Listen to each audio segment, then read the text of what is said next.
Shemol Leugmar Yeller Mar, Shemol Hazer Yeller Mar, Ni Horas Heinin Durnar Shem, O Quig again Mon Yeller Mar.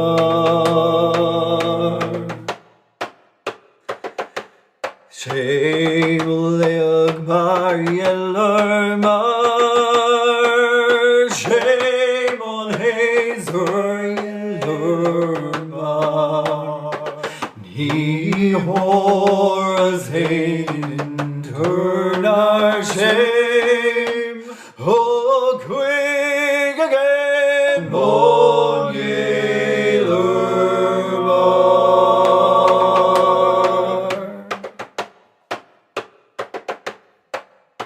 At the far end of the field, behind the boundaries of the back garden, there is a ditch where once the river ran with the rest of us. Strong summers of bumblebees and nettle stings when we cut through the long grasses of ignorance, our heads barely distinguishing direction, believing the garden to be endless and that laughter was all we needed to grow, and our mothers, with Sudocrem on their fingers to soothe our itches. Afterwards, on those Sunday evenings back at home, far from that field, with Biddy, and that Miley always on the cusp of a kiss on the television in the corner you pushed buttons to turn on. The grass is gone now, and Mick and Joe and that slow Glen Row, along with all that was once wild and reckless.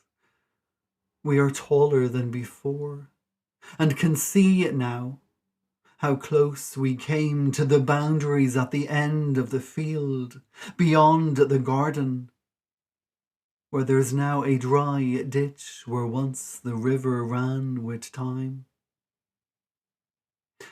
We come slower now, like Dinny and his side-legged limp, wondering if the river made its way out to waiting wave, or if it found another detour to distract it along the journey that followed on from the end of that field.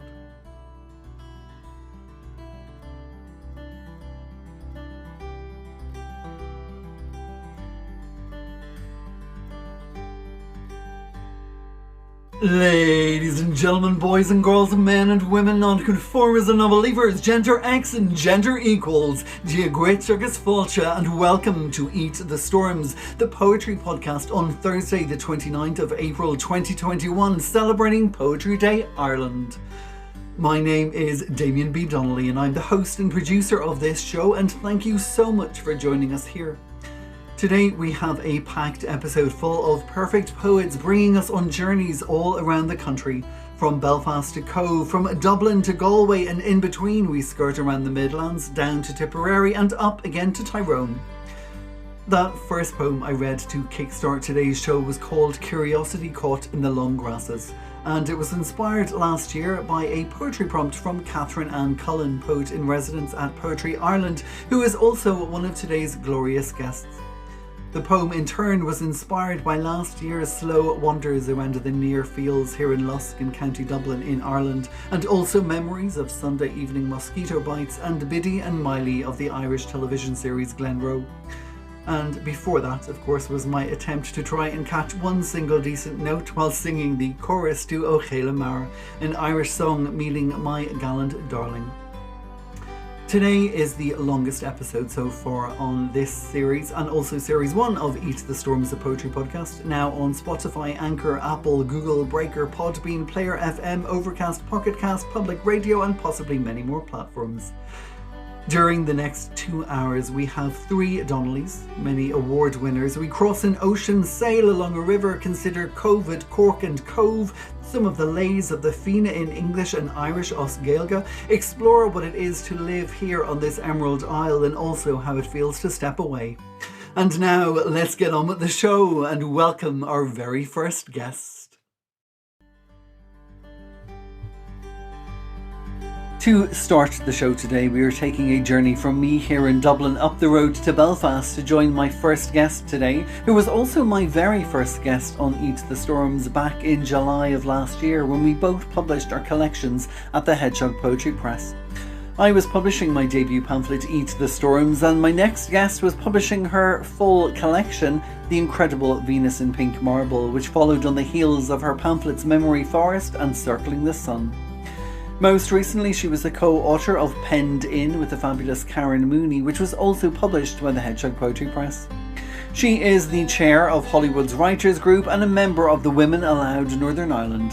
I give you my partner in crime, the incredible talent that is Gaynor Kane. Hello, Damien. Happy Poetry Day, Ireland, to all the Eat the Storms podcast listeners. My name's Gaynor Kane, and today I'm going to read you a poem about my heartland, and it's called The Song of Belfast, after the Song of Amergin. I am broken clay pots and sharpened slate, hollows, hills and little woods, the giant's ring and chambered cairn, a cleaved hand, O'Neill's grave, home, throne, castles, fields and stepping stones. I am townlands of Martin, McCart, Murphy, the docks, ships with funnels and ships with sails, the ringing bell in every church tower, Holy Cross, St. Patrick's, St. Mark's, St. Anne's, a limestone city hall with verdigris domes. I am the feel of linen, rope, wood and iron, the sound of the yard's siren and cruise ship's horns, the smell of whiskey, tobacco, coal and fowls, the bubbles popping in C&C lemonade, and so slow settling pints in the morning star. I am a peace agreement signed on a Good Friday, a leaning clock and 2 yellow cranes, a moody lagan under a thundercloud of starlings, the Oval, Windsor Park, the Glens and the Blues, oil-painted eggs in Vicky Park, beside an airport with a curfew. I am the paint-peeling murals and rusty wired piece walls, nicknames and pat-on-the-back put-downs, statues that never get their formal names, the big fish, the balls on the falls, Nuala with the hula, thing with the ring, bell on the ball.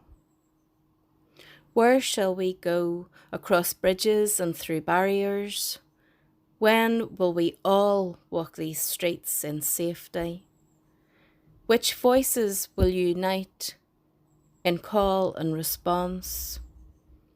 How will they know that hope is a song? Who holds my heart in their hands?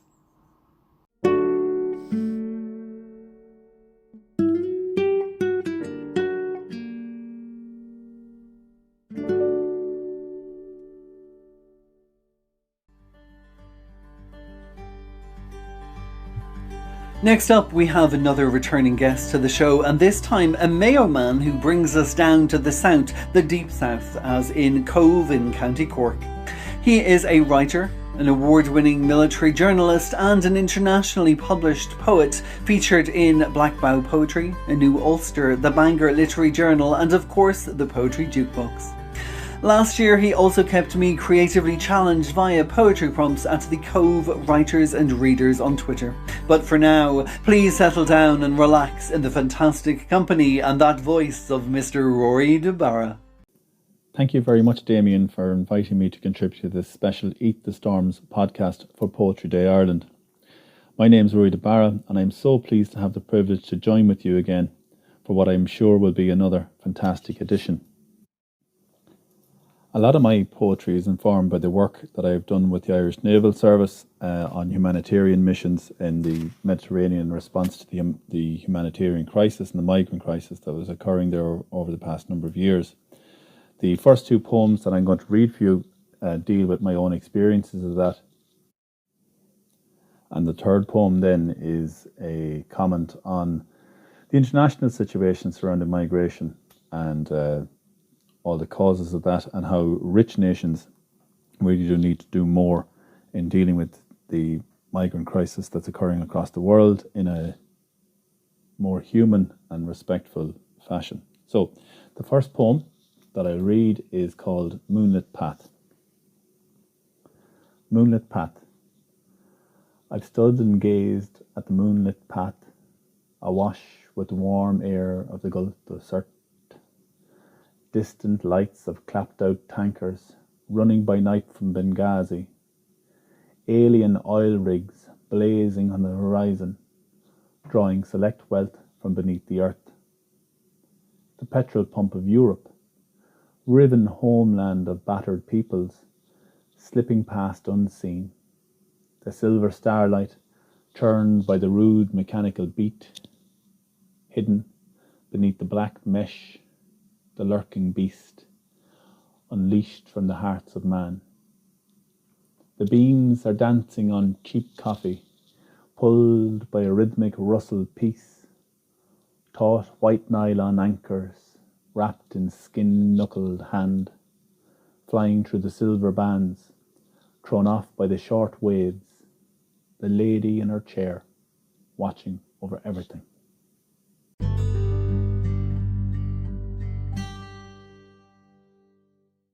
The next poem is Above the Deck. 12 feet above the deck, the smell can make you gag. 500 saltwater soaked, unwashed humans in 40 degrees. Make a few bad jokes to cover up your shame. That your stomach churned at the scabies riddled teenager. Sunglasses would hide guilty eyes to mask your revulsion. Overcompensate later by giving an extra ration to a brown-eyed child draped from shoulder to knee in a ragged adult's jumper. More than palms get calloused when dealing with the wretched. Hardening hearts and sharpening tones, sharper still the batons strike. Lightning dancing on the curve of the world. Polystyrene cups doled out thrice a day. Teddy bears and crayons for the children. Plasticuffs for the shamed along the guardrail.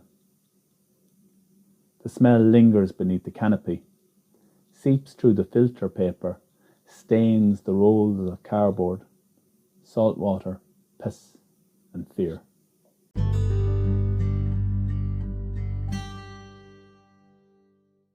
My final poem is New Triangles, and it's a comment on the outrageous situation which is occurring in the southern United States on the border of Mexico.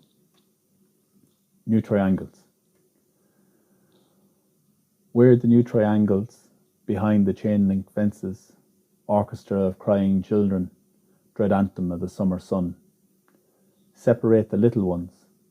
No need to sew the yellow to their shirts.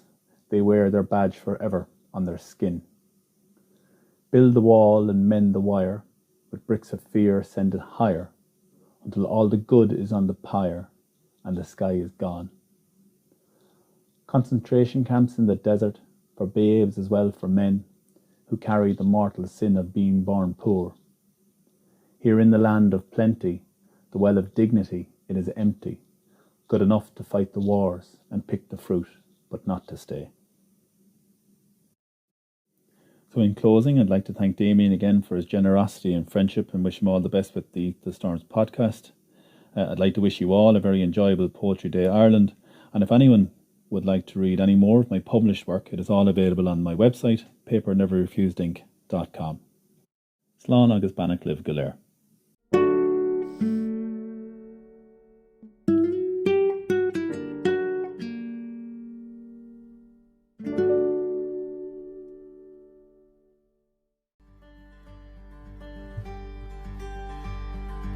My next guest on the show today's most recent collection was called Sex and Death in Merlin Park Hospital, the 5th collection of poetry he's published with Salmon Publishing. He is the co-organiser of the now infamous Over the Edge literary events in Galway and now going out worldwide over Zoom, and more about his fellow co-organiser later on in the show. He teaches poetry workshops at the Galway Arts Centre, creative writing director at NUI Galway Summer School, but most importantly, you should know that the Stinging Fly has said of him that he is likely the most read living poet in Ireland. I am so pleased to head over to the West Coast to welcome the incredible and incomparable Kevin Higgins. Hi, my name is Kevin Higgins, and I've published 5 full collections of poetry with Salmon Publishing. The most recent of those was Sex and Death at Merlin Park Hospital, published in 2019. Also in 2017, Salmon published Song of Songs 2.0, New and Selected Poems, which is some new poems combined with kind of a selection of the best of, or choice of, from the what was then the previous 4 books. I've also published a few pamphlets with different publishers, Culture Matters in England and New Escalte, who are based in Irish run publishers based in Spain. And I'm going to read 3 poems, and they are from over that time. The first one I'm going to read has been published, but it has not in a book, and it is a topical poem in a manner of speaking, and it is called AstraZeneca.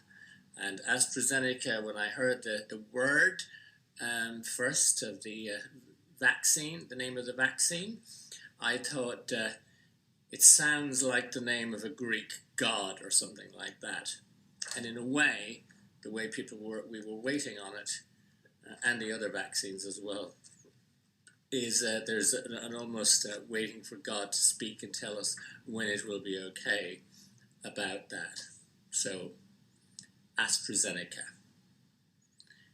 Now all the old gods have died or are on life support in the prison infirmary psychiatric wing. We have a new name for the absolute, AstraZeneca. Even those who get emotional at dinner parties about the state of the planet know there's no talking back to AstraZeneca, the one who now decides who gets to go outside and who must remain in the cupboard. Old women whose husbands haven't come back out of the bedside locker since this time last year get down on their bony knees and ask AstraZeneca to please keep them in there for good. The Minister for Exams clasps her sad hands together and pleads that AstraZeneca intercede before she's pushed through the streets by students in a shopping trolley wearing a dunce's hat. Diplomats, popes, and patriarchs of Constantinople issue joint communiques begging AstraZeneca to save us from the Russians. Like most gods, AstraZeneca has a customer helpline it never answers, but we dial it in any case. Our nerve endings electric at the thought of what we're at the mercy of. As the next war starts, every side claims this new deity belongs to them, and the streets ring with the sound of AstraZeneca laughing.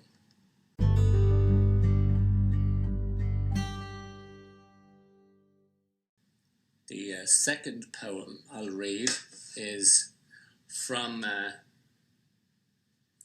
Sex and Death at Merlin Park Hospital, and it's called What I'm Prepared to Tell You, and it's inspired by a poem by a German poet, Günther Eick, who was a soldier in the Second World War, and his poem was an inventory of the things that a soldier would have in his knapsack. And I had read that poem and then I looked around our sitting room and I started making an inventory of things that were there that either I could see or that I knew were there. So I made an inventory of sorts. What I'm prepared to tell you after Gunter Ike. This is my former shoe. This is the book I'm not reading at the moment. This is a picture of us on honeymoon in Russia. That champagne cork on the mantelpiece is of no particular significance. The toy monkey beside it has no name, but keeps me company when needs be. The jar of beetroot in the fridge I meant to eat to counteract the side effects, but not right now. The cat in the photograph has been 10 years buried at the bottom of the garden. The two light fixtures either side of the fireplace have never worked, and I don't plan to interfere with that at this late stage. The tiny wooden dolphin on top of the bookcase we got in Birmingham, 1973, where child me used to play rebel tunes on the accordion. About the toy Kalashnikov perched discreetly in the corner, the less said, the better. The cabinet door with the Wolfgang Amadeus Mozart puppet dangling from its handle must be opened under no circumstances whatsoever. Several of the people in that far photograph are no longer with us, though not all of them are strictly speaking yet dead. Everything here is exactly as it seems.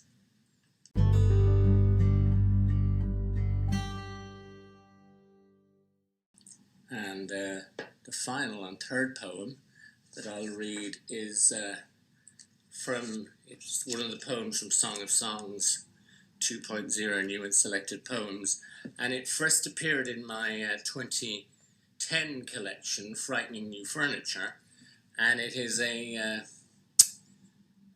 satirical telling, an exaggeration, of a conversation I overheard in a Galway bookshop. Bookshop romance. The girl behind the counter whispers, "Yes, mother," then puts the phone down with a cosmic sigh. You look up from your D.H. Lawrence. Something rustles in your corduroy trousers. You want to shout, "Let me through, I'm an existentialist." To take her hand and tell her your own family Christmases often resemble the aftermath of an embalming, that your brother's a fully paid up member of V-neck sweaters for the bomb, that most years you honour them with your absence, that you'd like her to come up this evening to see your haiku and the life you keep in the shoebox under the bed, that you've been admired by women with bad judgment all your life. Okay, that's it. Thank you very much. A pleasure to be part of this podcast, and the best of luck with it for the future.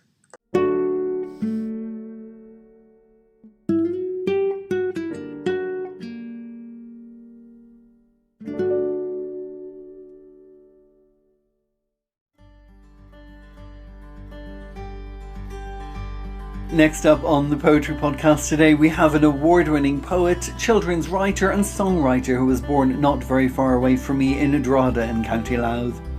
No stranger to this podcast, she is the poet in residence at Poetry Ireland, and since the first lockdown last year, she has kept us going with her poetry prompts on Twitter that are continuing right up to this day. So today on Poetry Day Ireland, I am delighted to welcome back to Eat the Storms the winner of the Patrick and Catherine Kavanagh Fellowship and the joint winner of the Joyce Cycle Poetry Competition in 2019. This is the fantastic Catherine Ann Cullen. Hello everyone, it's Catherine Ann Cullen here, poet in residence at Poetry Ireland, wishing you a wonderfully creative Poetry Day. It's a pleasure to be back on Eat the Storms with Damien Donnelly, who is writing up a storm himself these days. I'm going to read 3 poems and I'll introduce them briefly as I go along. The first is set in one of the places I've been every week of lockdown, Bushy Park in Terran Yorath Farnham. It's about a folly there that dates from about 1800. Follies pretend to be something that they're not, and I think we all do that a little bit sometimes. Shell House Folly, Bushy Park. Every Sunday the shell house holds us to her ear, inhales our brittle music between the snap of fir tree mulch and the heron's high scream. What persists are her sturdy walls, the deliberate stone-on-stone concoction of romance, and here and there a crust of cockle shells bonded with plaster. Graffiti glows over fag ends of a sesh, broken bottles, cans, a plastic bag.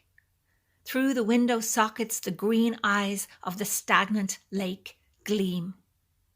Every Sunday we remember our old lives, parties, teenage wilding, and the waitress in Bewley's who told us, "I don't mind if you lie, as long as you lie beautifully."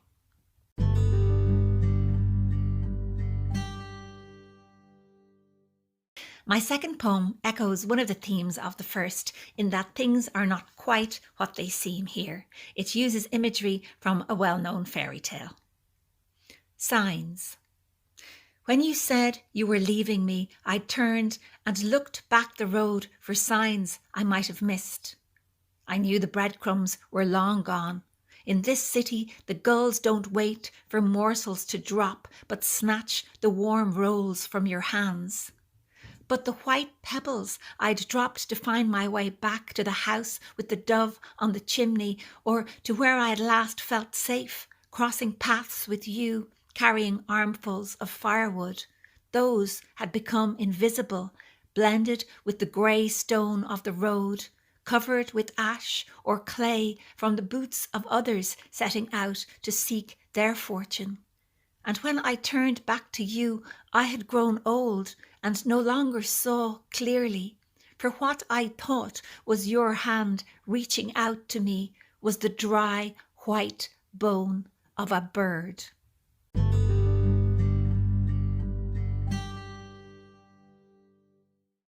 And for my last poem on Poetry Day Ireland, a playful poem about one of the words we use from the Irish language. This one is called plomos. It's the Irish word for a kind of flattery, with the wonderful etymology that it comes from the Norman. It came to Ireland with the Normans as the French blancmange. Plomos.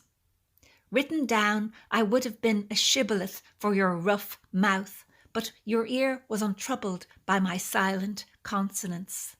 You who took my chambre for your chomra tuned my blancmange to plomos. I was opaque. I insinuated my way onto your plate, all air and aspiration. The English, with their chill shadow, called me cold shape, served me with tarts and fools. The Welsh made me a flummery of oatmeal. But you bent your Irish ear to my blandishments, your nose to neroli and rosewater. You listened to my palaver, used carrageen for my gelatine, made me balm to bitter humours. Flattery is a cack-handed wheedler, but I am plomos. I mesmerise you around my little finger, soften my voice with almond milk, smile up at you with pomegranate seeds, coax you onto my junket, slide deliciously down. Thanks for listening and enjoy the rest of the programme and the rest of Poetry Day.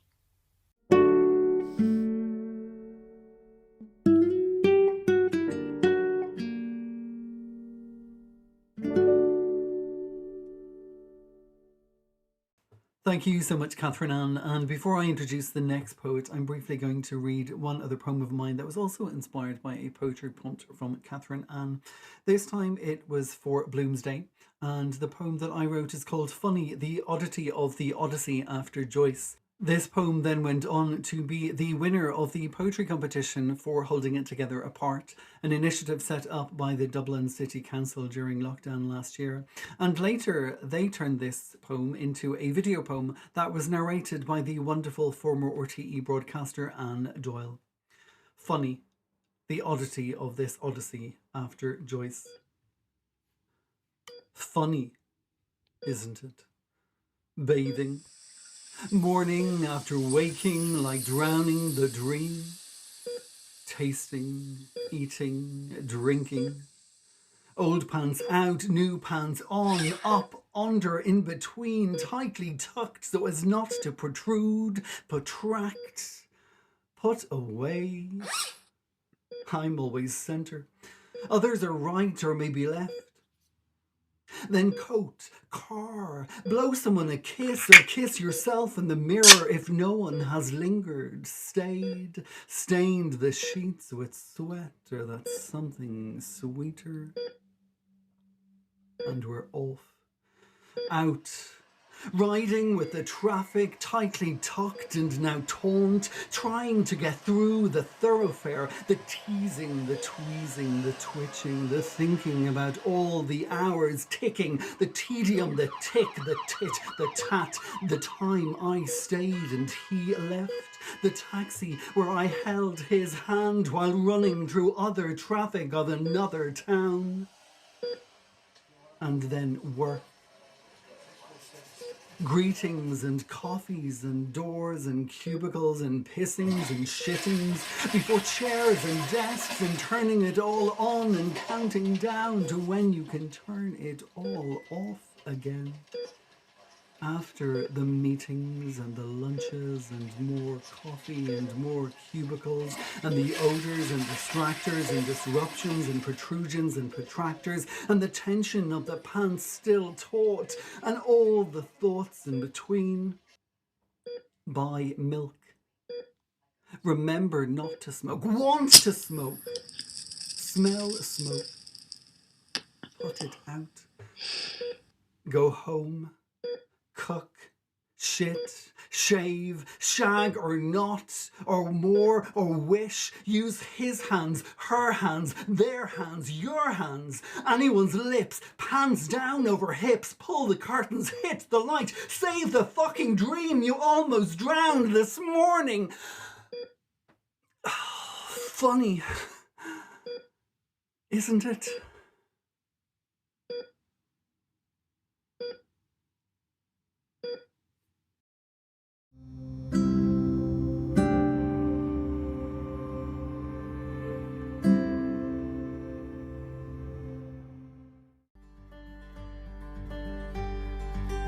What can I say about my next guest? Only that she's odd as fuck, and I mean that in the best possible way.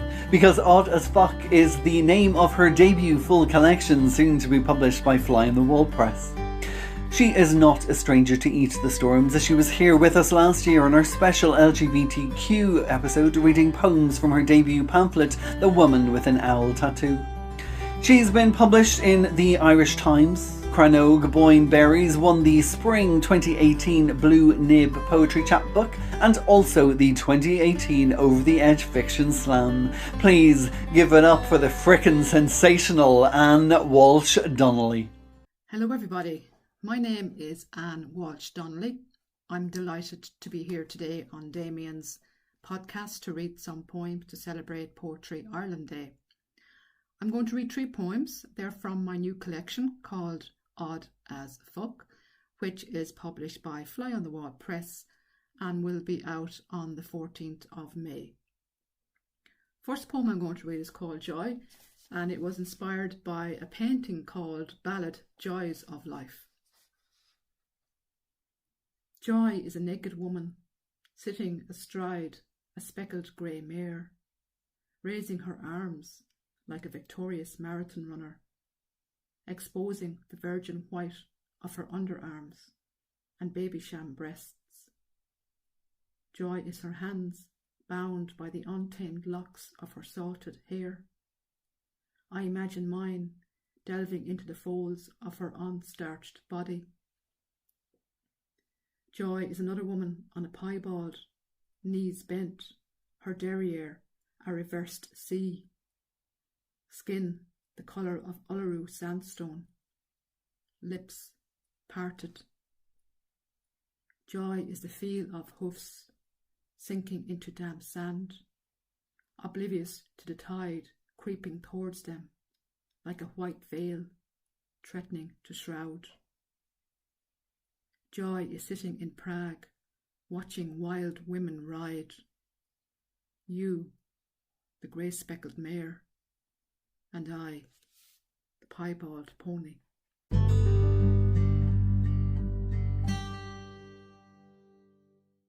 The next poem I'm going to read was written last June in the midst of our pandemic, and it was the 10th anniversary of the ending of my marriage, and I think it was the first time I really felt the loss, possibly because of the pandemic and the fact that life had slowed down, and maybe it was the first time I had time to sit with the grief.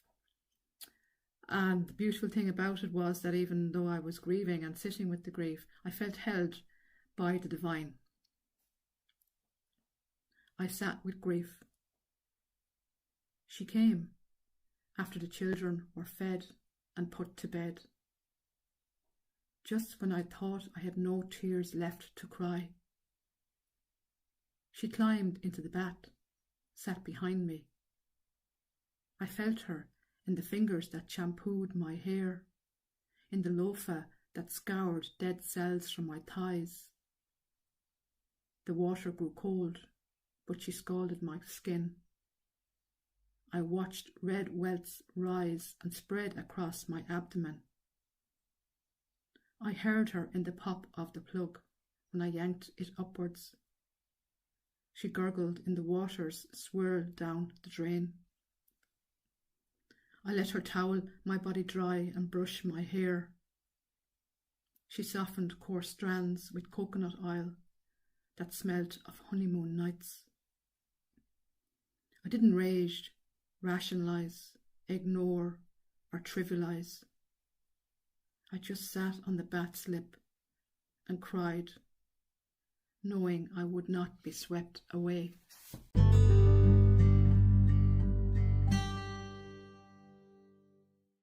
And so the last poem I'm going to read is called Growth. The overriding theme of my collection is about the transformative power of pain and loss. And this poem encapsulates the growth that can ensue as a result.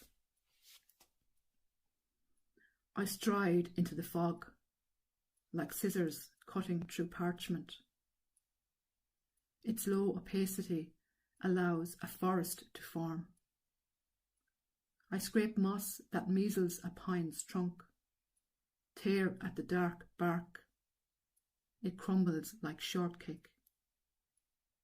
I bore a hole through the rings of many winters. Thick resin oozes. I watch it make its way down the trunk like an overweight slug. My heart empties and the spring sun enters. I lie on the forest floor, ear to ground, listen to the trees' growing pains, and remember my own. Thank you for listening, and hope you have a lovely poetry day.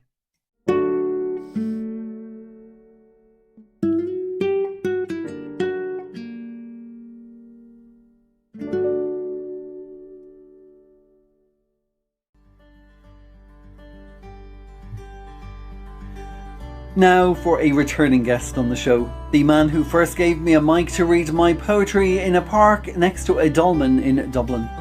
He is the surrealist poet who was born in Galway and is currently based in his mind, although he has been seen in Malta, Portugal, Paris, and the last place I saw him, which was in Carlow last year, long before we all stopped moving. He is the curator of events in spiritual places that people have forgotten to visit. No stranger to supporting the arts, I am delighted to welcome back to Eat the Storms the often invisible but ever present Kevin Bateman. Hello, my name is Kevin Bateman.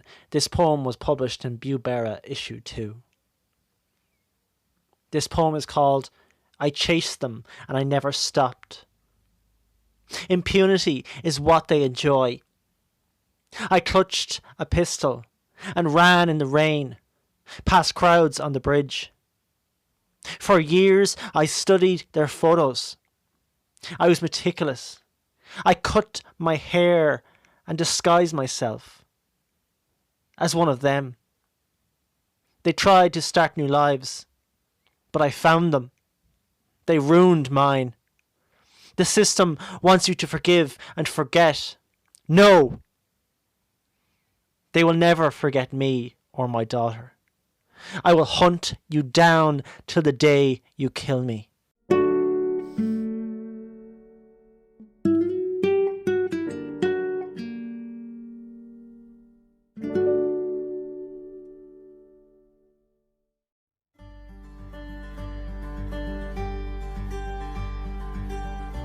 It would be impossible to celebrate writing in Ireland without including my soul sister born here in Dublin and now the toast of Headford in County Galway. She's had stories and poems published in the Irish Independent, the Honest Ulsterman, the Bangor Literary Journal, and her short story, How to Save a Life, was shortlisted for the Hennessy Literary Awards in 2012. In 2019, she was shortlisted for the Doolin Writers Weekend Short Story Competition, and last year she was selected as one of 3 emerging writers at the New Writers Showcase as part of the Curt International Festival of Literature. And she is definitely no stranger to this podcast, having already been on the show not only to read her poetry, but also to sing her songs.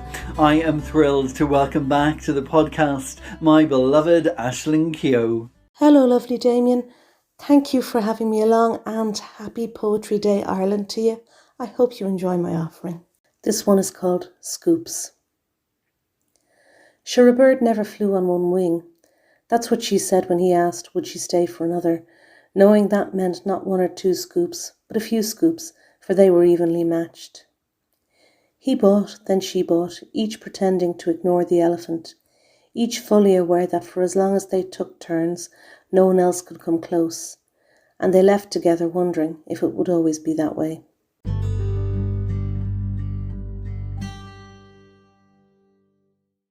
In the garden.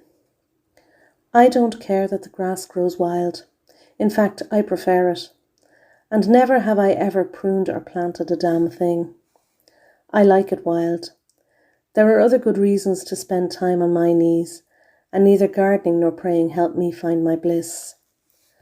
The whiff from a lavender bush, vibrating with the busyness of bees, is certainly pleasant, but I've long since understood I will not have the garden, and the garden will not have me in the mid-years of my life. Friends prefer clippings, cuttings, pottings.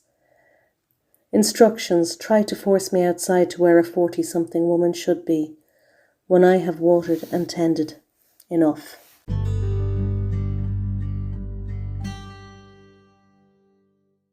This is called Bingo Wings. The horror of loose, underarm fat, written on every face, in every train and in every public house, boozer and supermarket full of silent judgment. Bingo wings formed in my 40s. A sparrow no more I flap, rise to meet open sky full of possibility. I soar, possessed with age and wisdom enough to know that without these bingo wings, I did not fly, or understand that when I'm shining, no one fucking notices.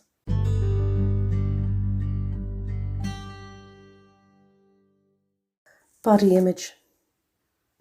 My eyes are topaz blue. Red lipstick makes me look hot, he said. Double chin. Neck not too wrinkly. Bingo wings, big boobs, bingo wings. Nursed 3 babies, saggy now. Spare tire that has no earthly use when I feel flat. Thighs, also fat. That old joke about sex with fat girls, and how you slap her thigh and surf in on the ripples and waves. My knees support me through it all. Not fat, but not thin either. Fat ankles beef to the heel like a Mullingar heifer.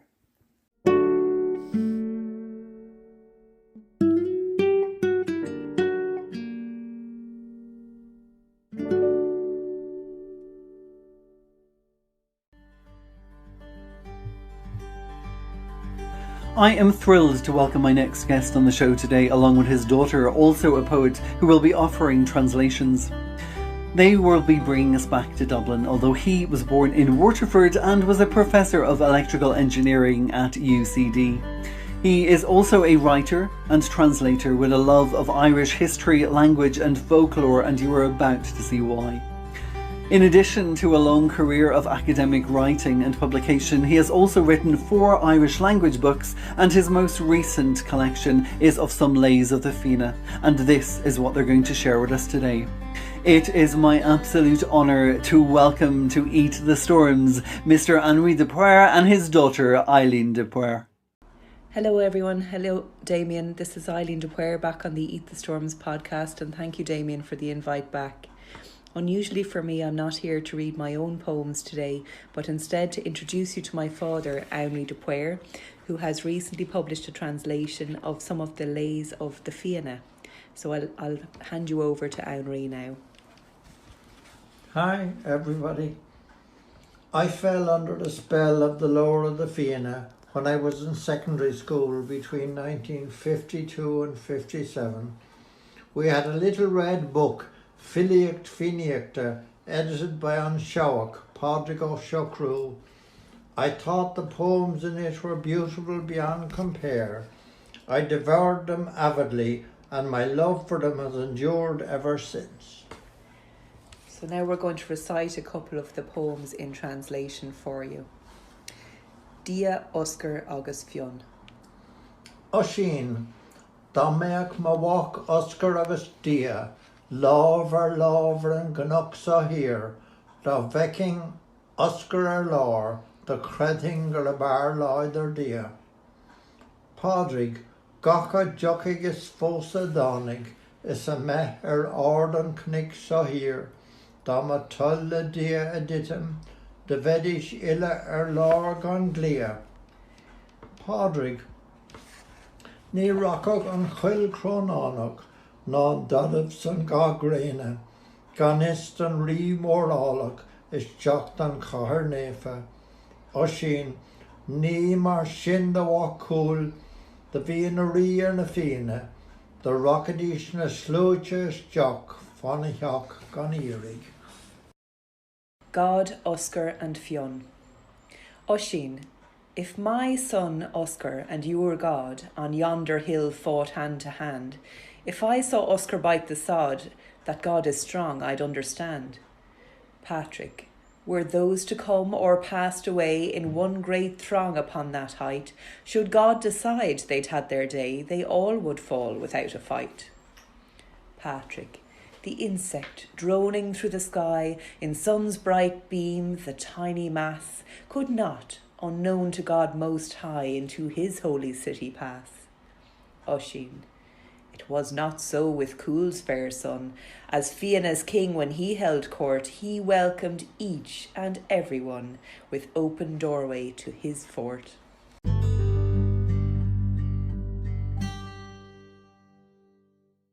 Lon Dira an Charan.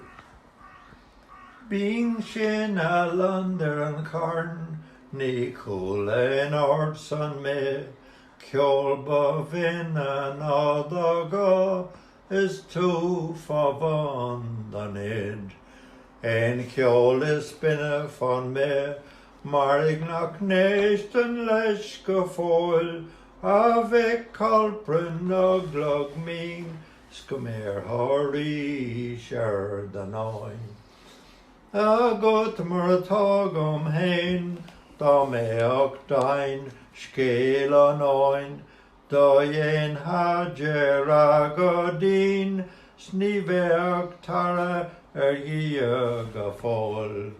The blackbird of Dira an Charan.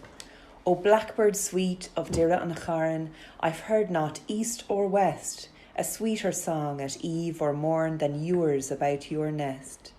None sweeter than your music swells could it fore'er be heard. O Patrick of the tinkling bells, your nones could be deferred. If you but knew, alas, as I, whence came that bird so fine, such bitter tears would fill your eye, you'd leave your God and pine.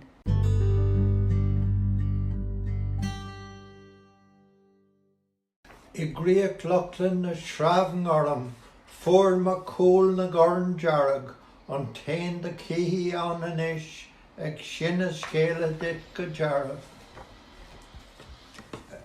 Dúir an carn an chuilúd hawl, mar dhéanadis an íon fos, áile is cuimhar crown, is sead a curach an lán.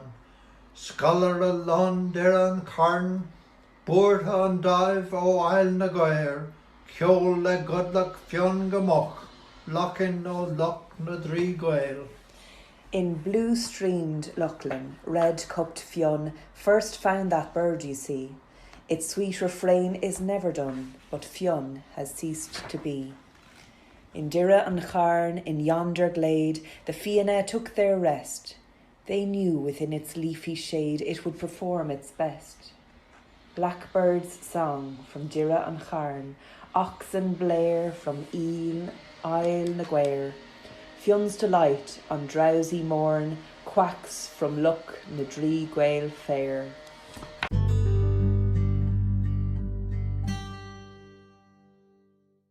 Carca fríg an crocan quinn, fadil dórán drinda loch, goha fjallar glyn na loch de na voa, longere cook knick na ska.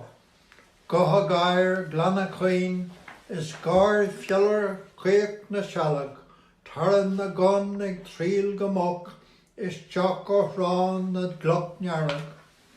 An tra the war Fionas an een, the bounce low sleeve na kill, the baving law son fwille lon, gohan a glog low near ving. On drim the loch the waterhound, on crochan queen the grouse on whin, a knock na sco the cuckoo's round, in glown na vua the eagle's din. From sweet glown queen the dogs did bay, the hooded eagle's cry was grand. Sweet the calls at break of day, as hounds returned from Redstone Strand. Fionn and Fianna loved the chase. The hill and not the church was theirs. Blackbird's sweetest notes of grace excelled the bell announcing prayers. Gurmina Magwith. Slán. Slán agus bad.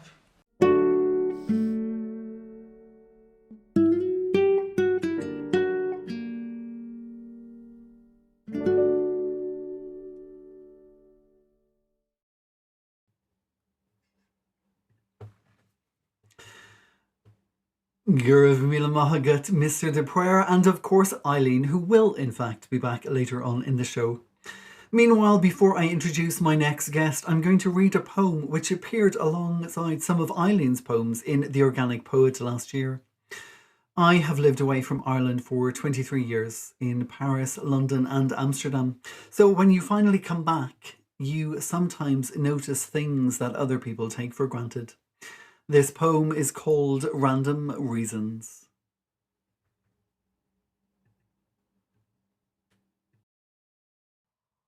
I live in a country where people say thank you to the drivers of buses.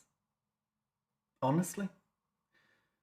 In the mornings, on school runs and city excursions, a country where people say thank you to the drivers of buses.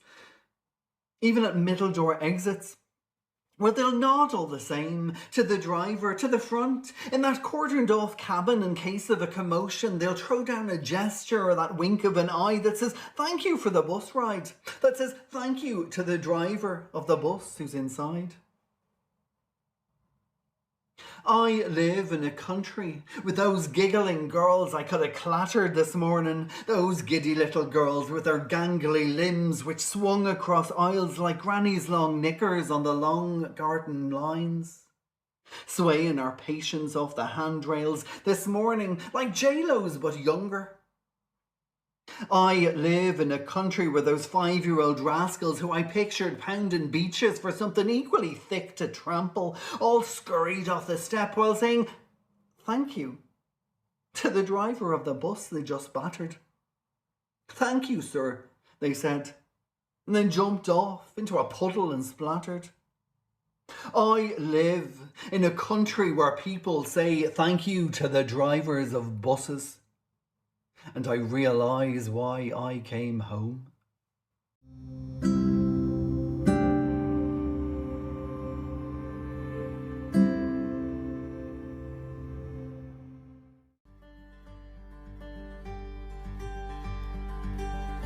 We have already had one part of the Over the Edge team with us this evening, and now for the other co-organiser and wife of our earlier guest, Mr. Kevin Higgins.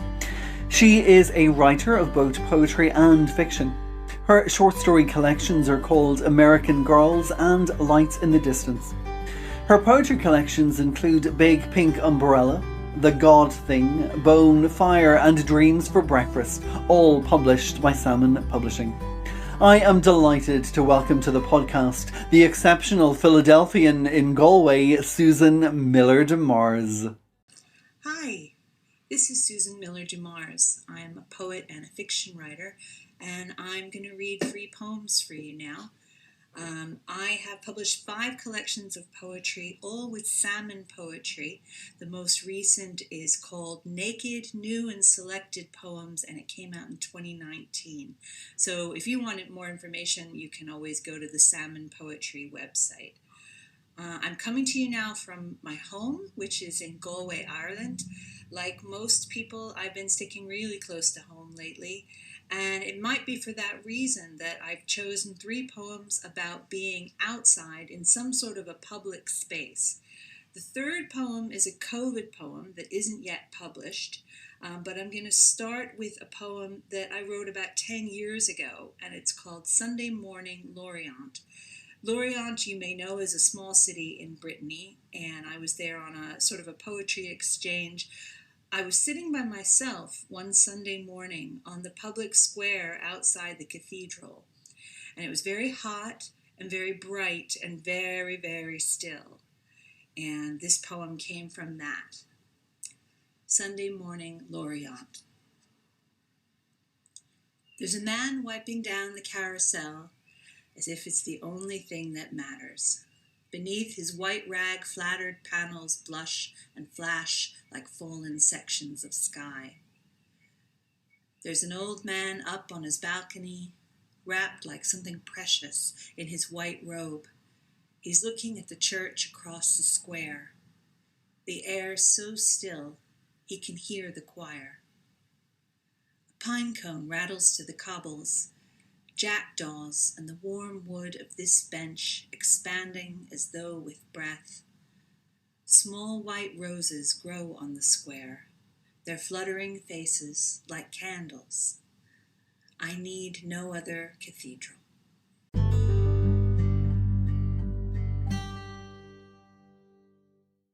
And the second poem is much more recent, and it's called Girl Leaning on a Wire Fence.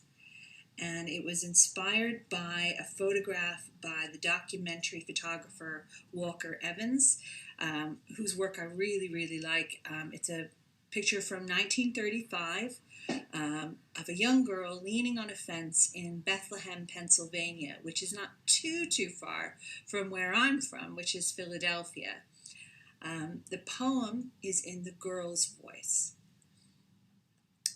Walker Evans' Girl Leaning on Wire Fence. He came by here on a Sunday, a nothing-doing day, wore glasses big and square and full of cloud. I never seen his eyes. Said hello real easy, like a man selling something.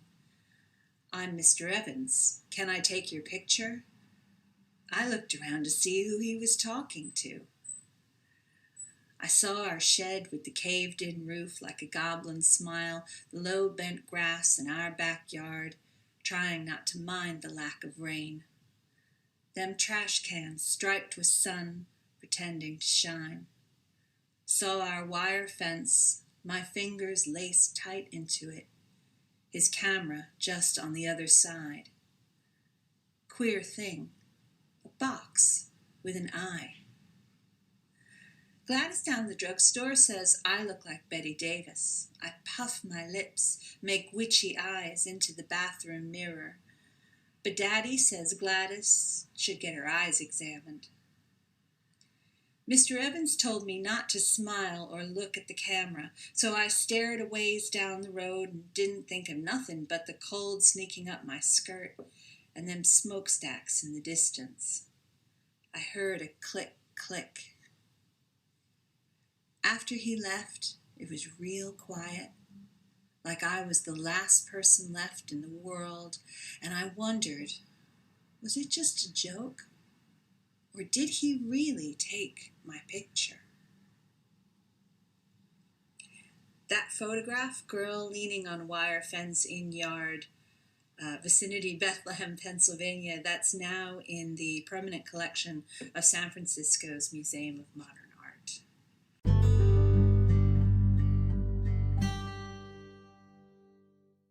And the final poem is called Funeral During COVID, and I don't think it really needs any explanation. And it's a true story, and it takes place in the car park of the church in the west side in Galway near our house. Funeral during COVID. Yesterday I passed the Sacred Heart, little church drowning in its big car park. It rained. How many words do the Irish need for rain? Hard, like it wouldn't stop. Yet men knelt in mud. Women bowed heads under bright umbrellas. Parked cars I'd thought empty. I looked again, saw mourners sitting, staring straight ahead, as though at a drive-in. The voice of the priest was flattened like tin by the tannoy. It carried as far as the trolley bay of the supermarket next door, where some shielded, paced, smoked. As we commit our sister to the earth. And there in the rain among strangers, I released my grief-drunk heart. Let it hurt as much as it hurt, as the longing stretches longer. Thanks very much for listening. This has been Susan Millar DuMars. Take care.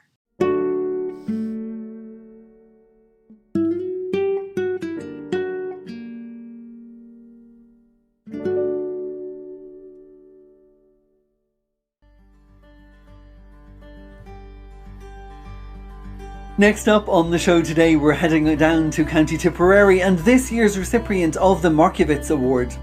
She is the author of the poetry collections A Tug of Blue, The Shadow Owner's Companion, and most recently her third collection published by Daedalus Press of Ochre and Ash. A former student of creative writing at Trinity College Dublin and the University of Northumbria, it gives me great pleasure to welcome to Eat the Storms the sublime poetry of Eleanor Hooker. My name is Eleanor Hooker, and I'm going to read my poem The Sheltered World from my collection A Tug of Blue, published by Daedalus Press. Before the Ornelai lifeboat came to Lough Derg, locals operated a lake watch system where we rang house to house if we knew a boat was overdue or suspected they might be in trouble, and asked the occupants to go down and see if they could see that boat in their stretch of water. It was a barely adequate system, and often it was recovery rather than rescue. And two local men, Charles Stanley Smith and Teddy Knight, were responsible for approaching the Ornelai and asking them to station a lifeboat on Lough Derg, and that was nearly 20 years ago now.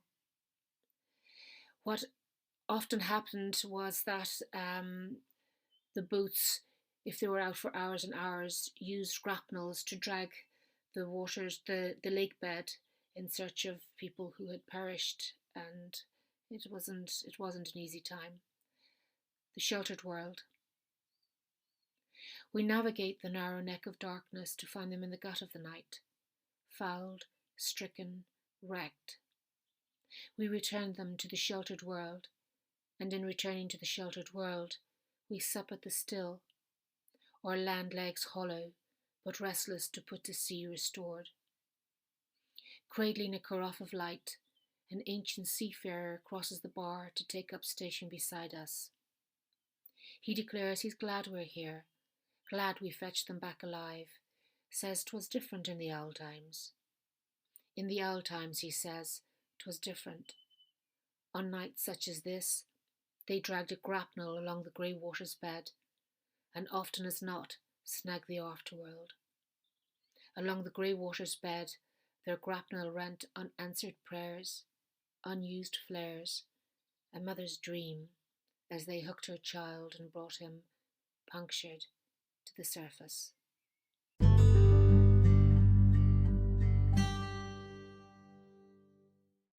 This next poem is called Ablution, and it's also from my second collection, A Tug of Blue. I wrote this poem after having a discussion with my husband about what we'd like have happen to us after our death.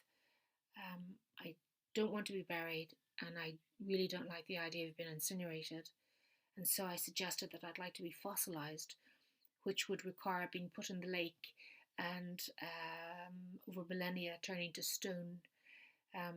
It generated quite a conversation about the legality of that and even the possibility of it, but I quite fancied the notion, and so I wrote this poem, Ablution. And the epigraph is from Tracy Brimhall. Ghost me, fossil me, resurrect me near dawn.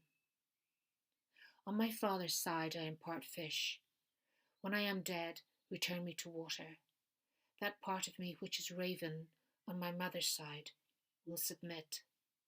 Do not waste time, do not bury me or feed me to maggots. Return me to water. I've shown you where. The flow is steady at this point.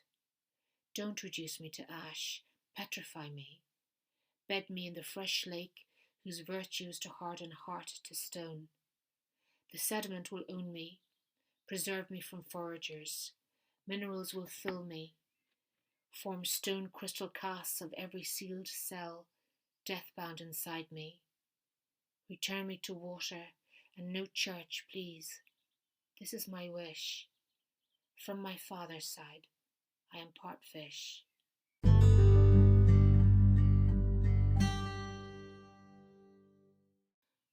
My next poem is called Insight, and I wrote it in memory of Michael Hartnett, and it was included in an anthology to his memory some years ago. Where I live, we have a stand of old oaks and woodland, and I've put glowstones in all the barks of all the old oaks, and so at night when I go for a walk without a torch, it looks like all the trees are following my path. I find it enchanting. I think other people find it a bit scary, but actually it's really magical. Insight, in memoriam Michael Hartnett.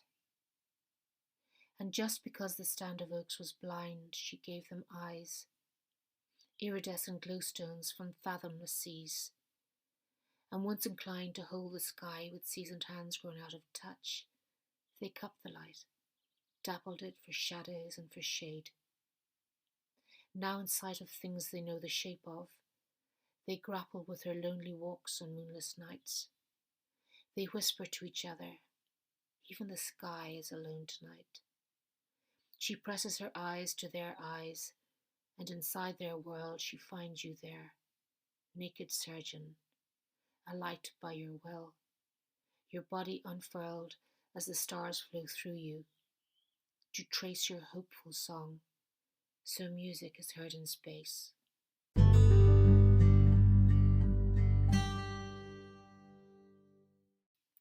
I wrote Love Song for my husband Peter. Peter has lived in this area on and off his whole life. He knows the society, and he knows that a small section of the society here is quite eccentric, and he knows how to manage them.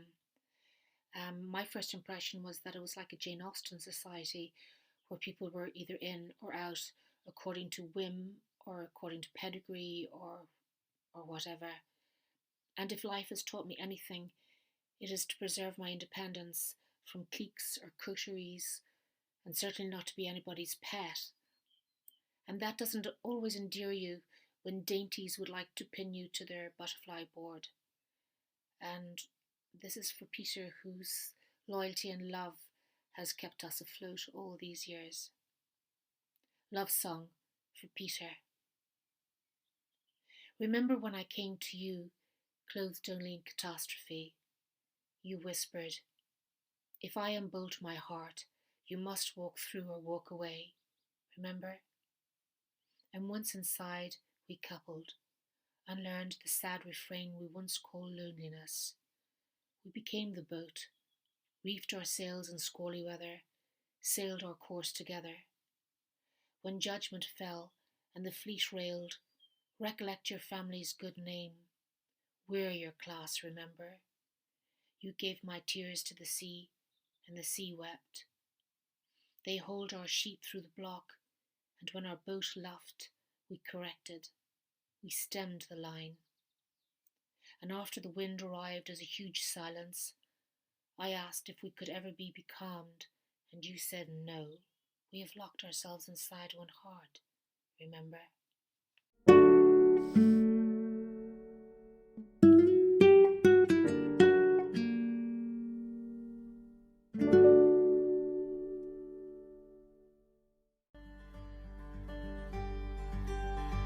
My next guest on Eat the Storms today brings us back up north. He was born in Tyrone, although now lives in Belfast, and today he is going to be sharing some of the poems from his forthcoming chapbook, Silent Stigma, Loud Leaf. And judging by these poems, I cannot wait to make room for it on my bookshelf.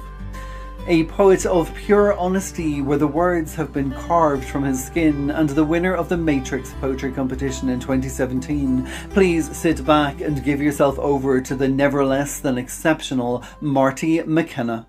Hi Damien, big hello from a sunny afternoon in Belfast. Thanks firstly for that lovely intro.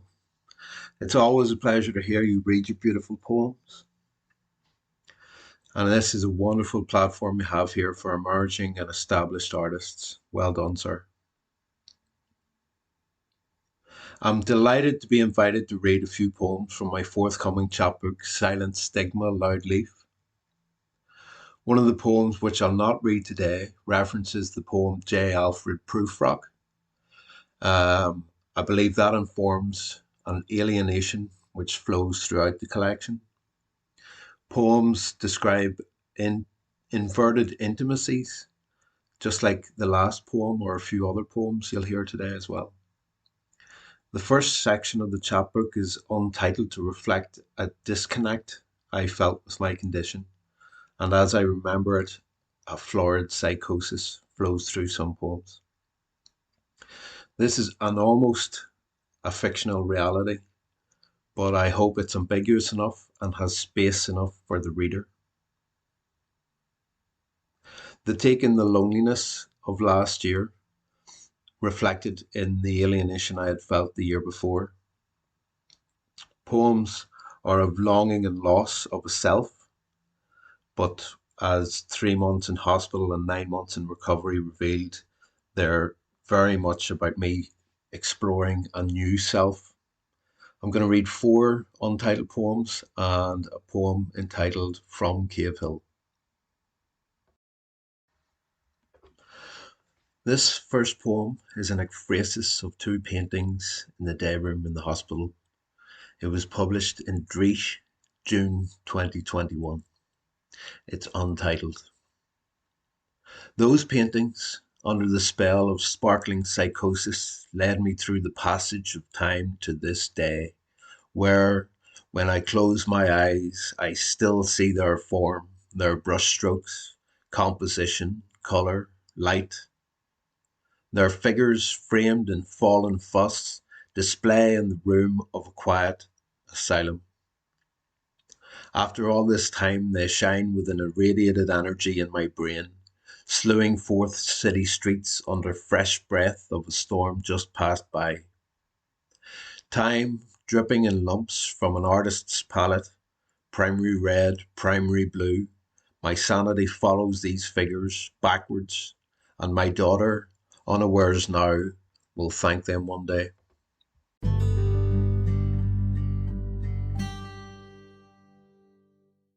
Okay, so this second poem is untitled.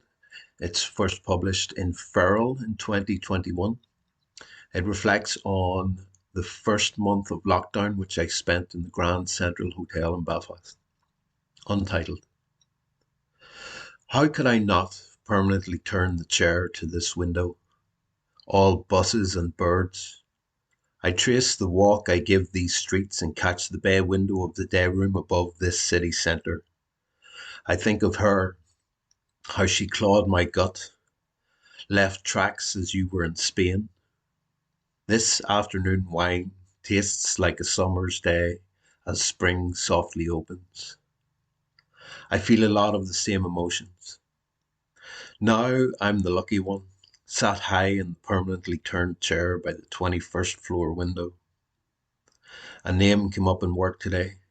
It sparks more memories of sunsets, snow, and the song by Laura Marling, He Played Me. I'll never forget this, I said. And he replied, I'll never forget the purple sunset you showed me.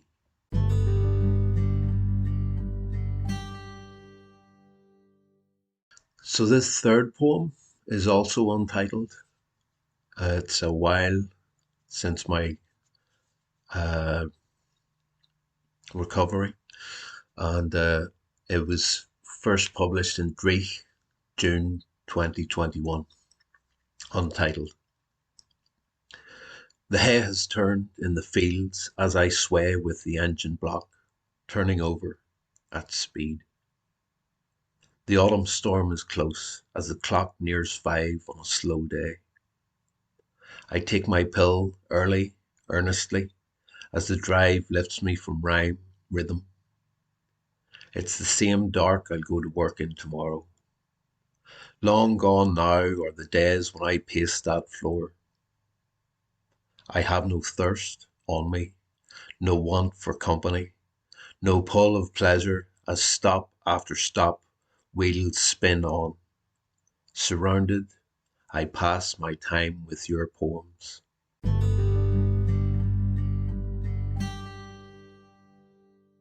Okay, so poem 4 is also untitled, and it's published with Dreich, June 2021. Untitled. It's a smaller pill today, dissolves on the tongue if I let it, makes me forgetful. There are many things left to forget.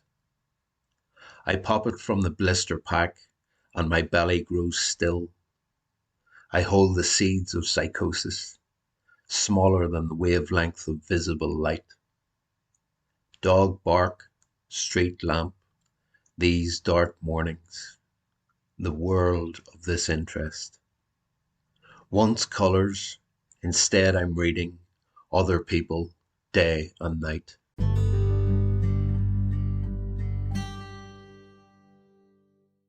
And my final poem today is a love poem to Belfast and a study of slowly losing a lover.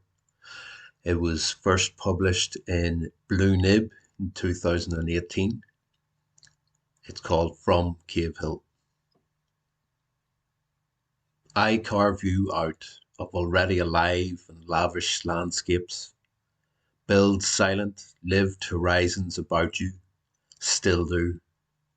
I paint the offing of you, still raise with care some infant dreams, write lines, fill books, foaming toward a ceiling.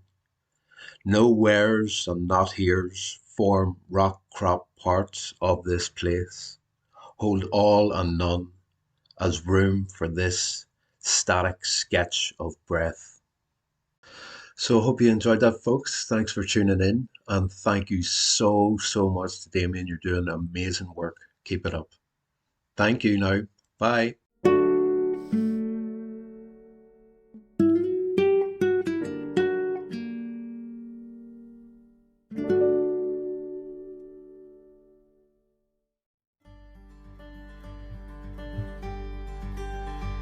It is with enormous pleasure that I welcome back my next guest to the Poetry Podcast all the way across the ocean in Brooklyn, Canada, although she was born and raised here in Dublin. We met because of Catherine Ann Cullen's poetry prompts that have kept us creative during COVID, and since then, to accompany each episode of Eat the Storms, this next guest has come up with the most delicious edible delicacies. With poetry published in the Caterpillar magazine, Surfacing magazine, the Copperfield Review, Ink Bottle Press, and 2 poetry collections to her name, Reoccurrence of Blue and Moon, Witch and Other Scary Poems, this is the exquisite Theresa Donnelly. Thank you, Damien, for once again having me on your amazing Eat the Storms podcast, which, I might add, has helped smarten up Saturdays in our house. During the last year of lockdowns, with travel restrictions, theatre tickets being refunded, poetry readings in galleries, coffee houses and wine bars being cancelled. Amidst all that, I discovered your poetry podcast. It's both captivating and thought-provoking to hear so many different poetic voices from across the globe, so many journeys to take, and all without leaving home. It's always a concern as to what to read, but today I feel that I've made the right decision. While the chosen poems might be darker in nature, I'll make no apologies on their behalf. The first poem I'll read today is City of the Dead. It's about the deathly slum just outside of Cairo, where the dead and the living coexist, with the building of New Cairo City, which will help alleviate the strain and housing shortage. Hopefully, the dead can once again reclaim their necropolis and find some sense of peace. The second poem, A Rose from Yeats, was written after a very disappointing visit to Thorpe-Lee, when I found his tower closed due to flood damage. I was gutted at the time, because it would be a couple of years before I'd make that journey again. And last but not least, my third poem is On Gortha Mór. This year marks the 175th anniversary of the Great Hunger. Such a dark and cruel time in our history. I let the poem speak for itself. Many thanks to Catherine Gazawi for her audio skills support. To you, Damien B. Donnelly, you have made my poetic world richer. And to each and every one of you out there for listening. Have yourselves a grand day. My name is Theresa Donnelly. I'll leave you to it now.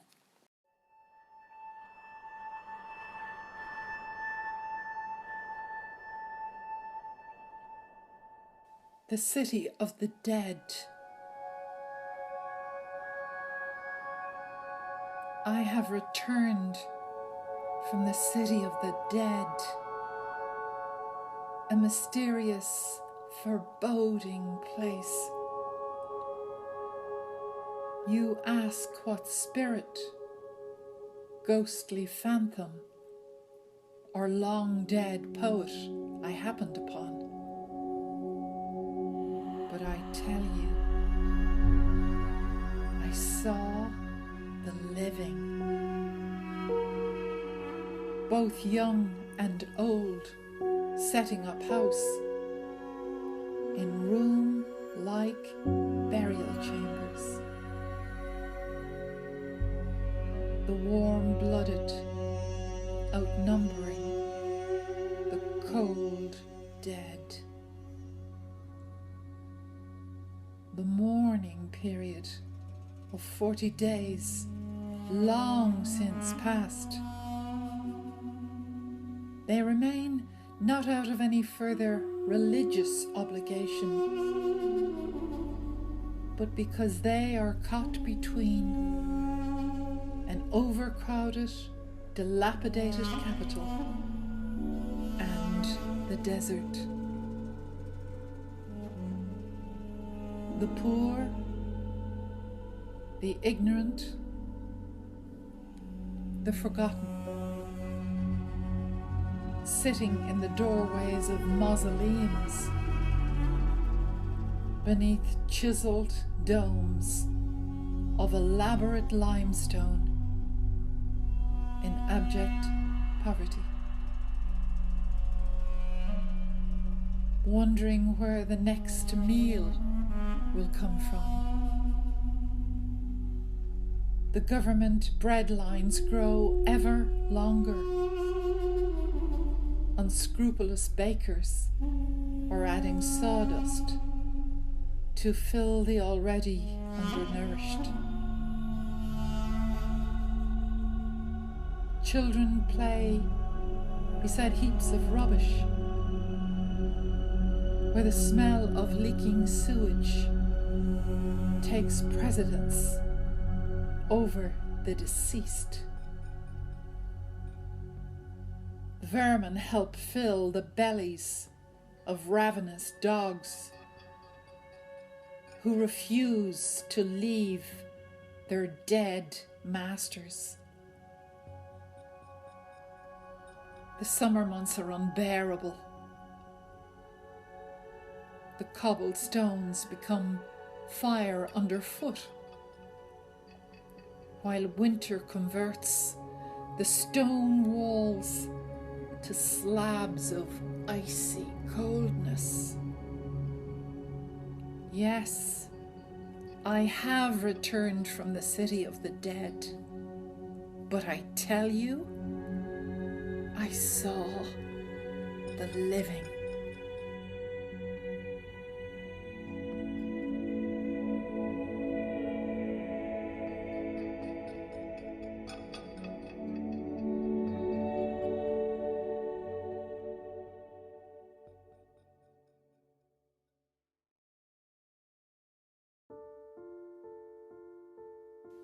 A rose from Yeats. I travel the road twice over. A pheasant skirts the hedge. A maroon feathered guide. I follow down his lane to find by a stream the monument I venerate. Your tower, once restored by the Celtic twilight, and poems written for Maud. Now, access is denied due to flood damage. Judgmentally impaired, I climb the ivy-draped gate, greeted by bramble and sweetbriar. I step gingerly on borrowed courage and dead wood. William, are you here? I cross the bridge over culpable waters. I understand your marriage of myth and magic when I stand in this enchanted realm. Between light and shade, growing strong against the desiccated wall, a bush of luminous yellow tea roses, symbolizing a new beginning, your gift to George. She saw the sun reflect itself twice over in their summer bloom. Mesmerized, I jealously claim one treasure to have sleep on my pillow. I prick my finger on its thorns and cry. You blot the scarlet ink on a sheet of white parchment, while the river runs copper. The rose, destined to wither and die, will never repeat bloom on this century-old bush, because I stole a gem from your garden on a sultry August afternoon.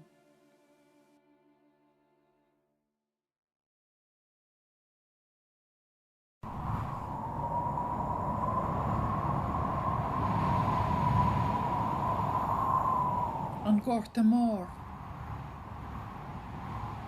the great hunger. I am a vessel crossing punishing seas. Bodies raise the tide, silent as the grave that denies them rest. A heritage sold for passage, set them free. The children wake, wander, sleep, die hungry.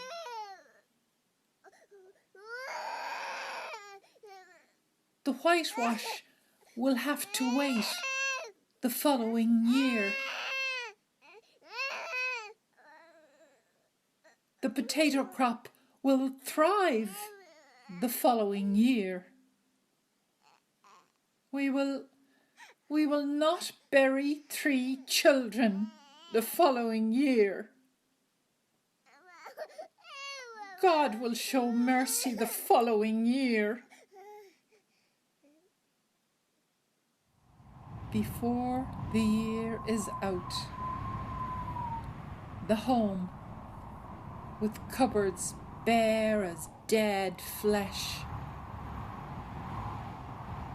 will become a mausoleum for broken dreams.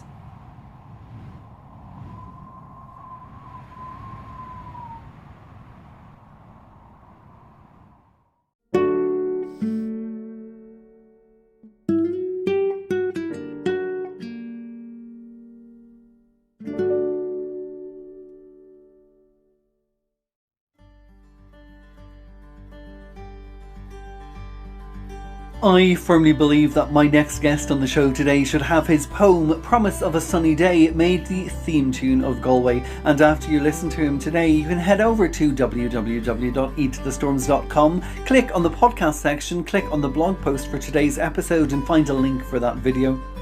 Last week he was one of the featured writers at the 15th annual New Writers Showcase, which was put together by the Curt Literary Festival and the wonderful Over the Edge team. Our other fabulous guests today, Kevin Higgins and Susan Millar DuMars.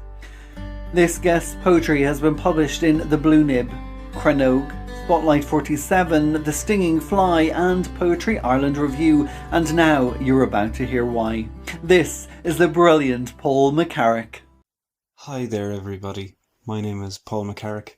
I'm a writer from the Midlands in Ireland, and I'm really grateful and thankful and appreciative to be on the Eat the Storms podcast. Thank you so much to Damien for inviting me on. It's so appreciated, and I can't wait to share my poetry with you. This first poem is called Restart the Engine. For lack of a better word, I suppose it's a meditation on the kind of passive but all-consuming reliance that we have on technologies, and maybe this is a battle cry to try and reverse that, get in touch with the natural side of the world again. Here is Restart the Engine. Discard any computer wires that kept you inside during your teens or 20s, even the current timeline. Cut any cords that tied you down to tendencies of talking about polygons and other distractions from the outside. Go, rise from the seat that sank to new depths and leave. Climb the tallest ladder in your garage and batter your phone. You simply just need to let go. Watch as its face cracks. In a second, tens and hundreds of lasting spider webs, never to be swept away. Get a thesaurus. Become ferocious, vivacious, contemplative. Anything else deemed desirable or indeed necessary for seeming interesting, important, inviting, or rather human. Read books people argue over and decide who is right in your own allotted time. Have a change of faith or a crisis of consciousness. Both are acceptable. Promise to go to church services, not including funerals. Go praise the Lord in every house the Lord claims, synagogues, mosques, spring morning valleys, watching a swallow's manoeuvre. Become asthmatic, if not already so, and relearn how to breathe and calm down. Be as happy as a winded baby, as still as the horse chestnut come July evenings, as confident as a mother watching the lottery, the Grand National, or their child's bad decision. Listen to the voices around you. Take in the way they rise and bow, tilt and lift over vowel and breath. Take it in, all that is new and good, all that isn't important for the next 10 seconds. But you're still at the top of the ladder, staring at the screen. Just one more minute, you say, and then another after that.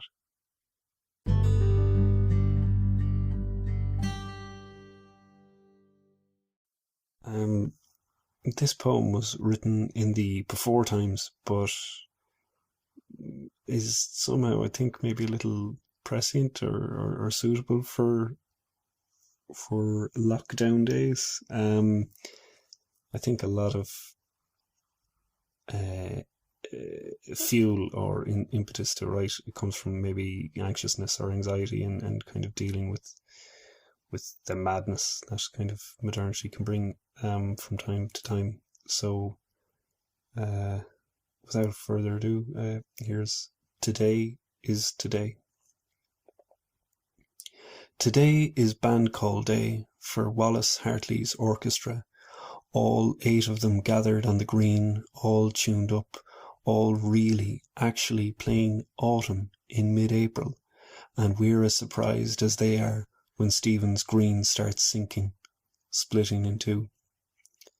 Today is election day for the people again, when finally we vote in all our former lovers who did us no harm through all our ups and downs, and we have our family friends, neighbours, dinner guests over to toast new beginnings so hard we break glass.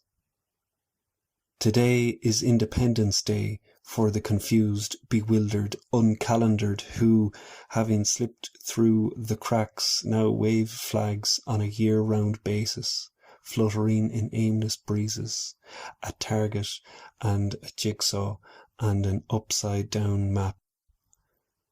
Today is today for the people known as me and you, the start or the middle or the end of the week. Let's look at the flying papers, feathered fires, make sure to lock the door behind us so we can be thankful when we clock in together.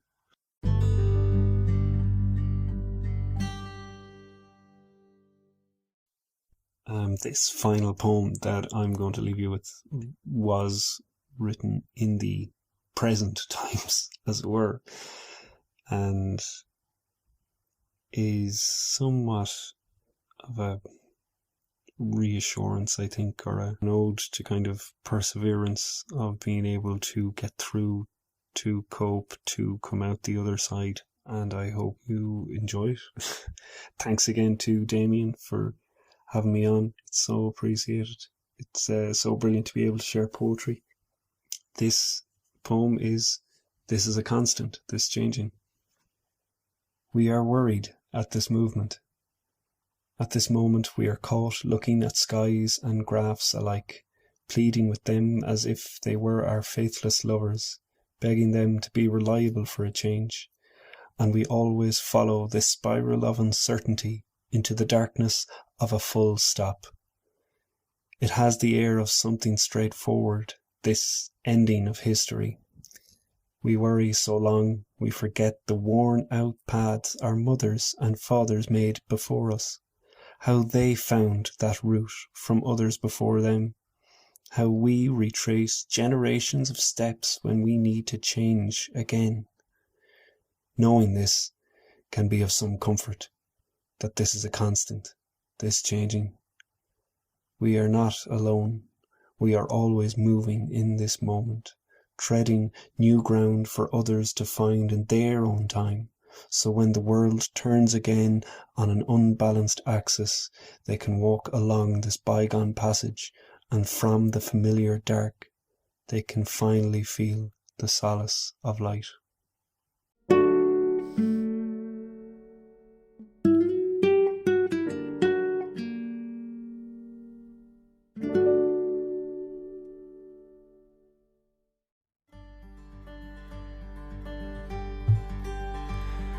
And with that, we are moving back up north now, and this time to County Down, and a returning guest who is shortly about to have her big moment in the Dragonfly spotlight when she headlines with Vic Pickup at Flight of the Dragonfly spoken word event on the 11th of May.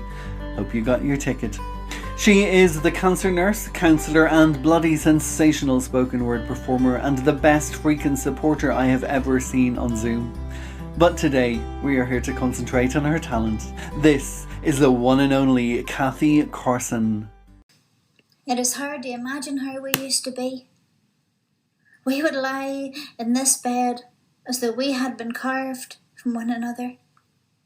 Like a dovetail joint, you used to say. Now, it feels like this bed isn't big enough for the both of us.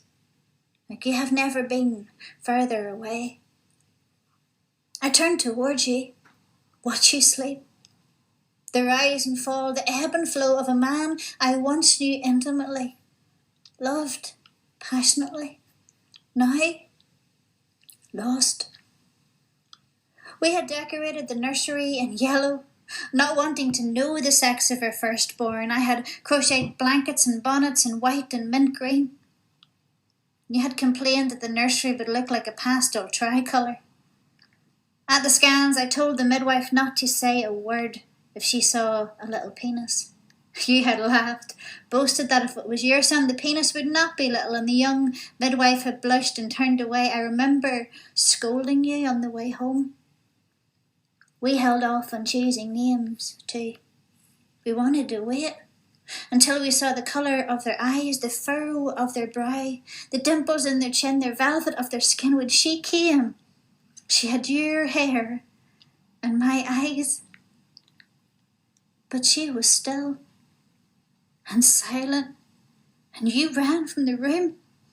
I heard you retch and fight for breath as your footsteps grew faint. I called you so many times, but you never came back. You still haven't come back. Not really. In the weeks and months that followed, you could not bear to look at me as I wore my grief in technicolor. My arms swung like pendulums at my sides, tears and silence, despair and rage for all the world to see. I would say her name over and over, like a mantra, like a prayer. You would wince as though the sound of it seared your skin. You kept on running. Like a wounded animal, you cowered and licked your wounds, picking at the scabs until the poison set in. Every day I searched in you for the man you used to be, and each day you ran further and further away. Now you're lost in me. You're lost in yourself. Unreachable. At some stage you began to drink. I would find the bottles hidden around the house, find you passed out on the sofa. God, I despised you. For all the times you should have helped me, and you didn't. All the tears you should have cried, and you didn't. And all the times you should have said her name, and didn't. I will leave today. I will go to my mother's at first, work out what to do from there. The suitcase has been hidden like a crime under the stairs for weeks now. The note propped up against the kettle tells you why. Tells you to get help. Tells you I miss you. Tells you goodbye. When I rise from this bed, the memory phone will reform. Erase the memory of me as though I have never been. I press my palm deep into the mattress. The spur driving me to make a mark in this place where we made her. Stay, you say, and I barely hear you as you cover my hand with yours. Please. And finally, the tears I have longed for attract the pillow creases in your face as you bring my wedding band to your lips. You open your eyes. In them I see all I need to see, that you are no longer lost, that you're coming back to me. It's all I can do not to shout, there you are. The imprint of my hand on the mattress is disappearing, like forgiven sin. Okay, I say, as you pull me close, the contact flooding me like a balm. I will stay.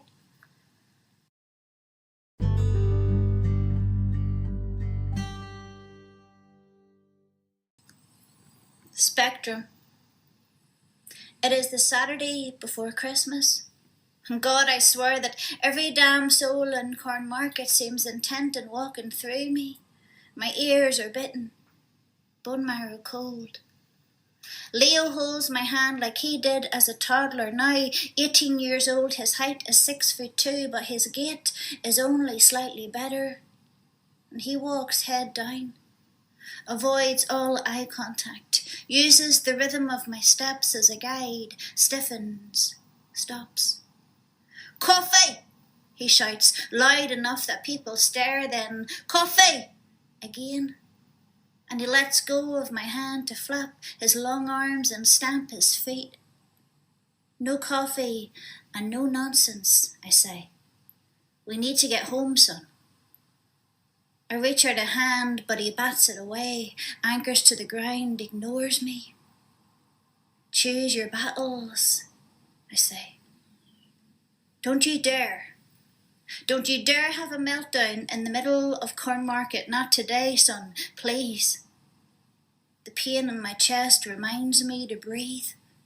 And teenagers are already circling with mobile phones at the ready.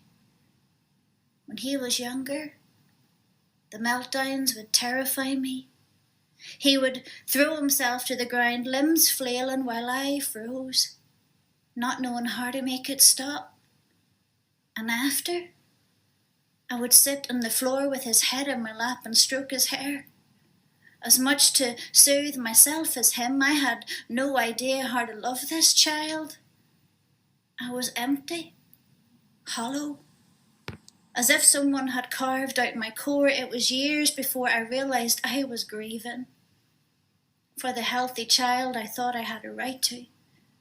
For the absent father who couldn't cope, for all that I used to be, all that I would never become. I remember the exact moment it changed.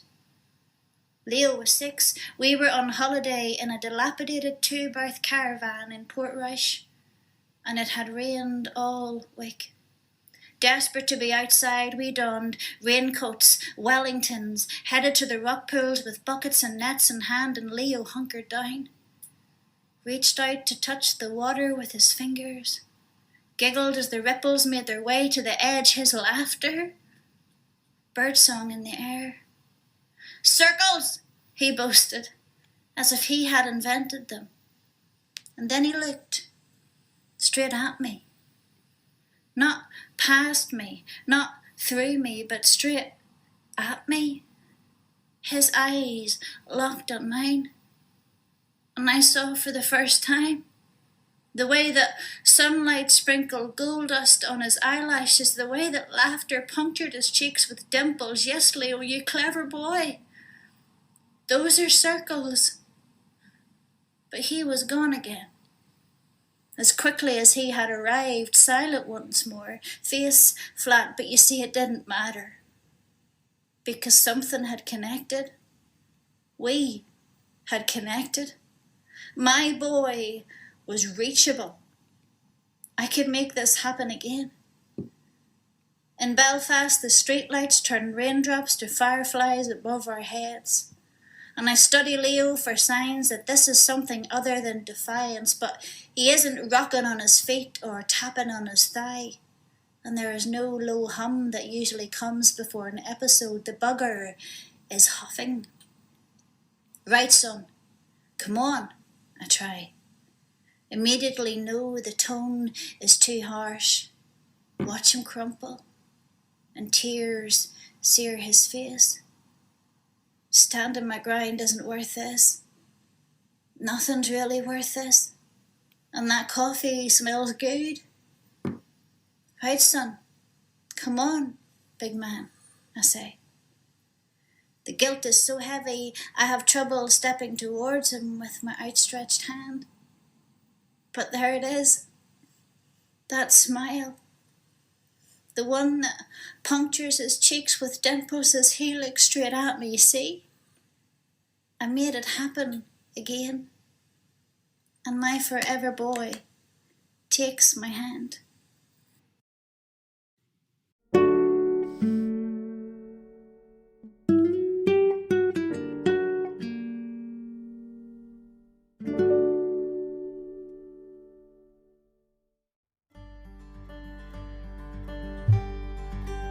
We've already heard from her father on the show today, whom she accompanied in translation, but it was impossible to have this guest on the show without reading some of her own poems, so thankfully I've persuaded her to come back and share some of them with us. Bringing us back to Dublin, she works in health and social care, was selected for the Stinging Fly Summer School 2019, and her poems have appeared in Algebra of Owls, Ink, Sweat and Tears, the Bangor Literary Journal, and of course, The Organic Poet. Please welcome back to the show the delightful Eilín de Poeir. Hi, it's me again, Eilín de Poeir. I wasn't expecting to be back again in this episode, but Damien asked if I might read a couple of my own poems for National Poetry Day. Thanks for the opportunity, Damien. The first poem I have to read, like Damien's Random Reasons bus poem earlier in the episode, is about small kindnesses, about a time when I got stuck miles from home after a work meeting. This poem, like Damien's, was published by The Organic Poet on their website last year. In a Bray car park. The people here routinely gift each other the leftover of their parking dockets. I learned this in the 2 hours I spend locked out by 2 Kane electronics, awaiting delivery of a spare car key. The sky is a cauldron of grey, stretching to mauve at the western end. I was never here enough before to notice how the mountains cup the town in a neat well, the sea a petrol blanket draping the mid-ground, deceptively still. 3 people ask if I need help, 2 offer coffee. The very first I approach hands me her phone unquestioningly. The jobs I thought I had today reel off like kite strings snagged on gulls. My new job is to watch, be watched, glad of the warming stretch in my moss green cardigan cuffs.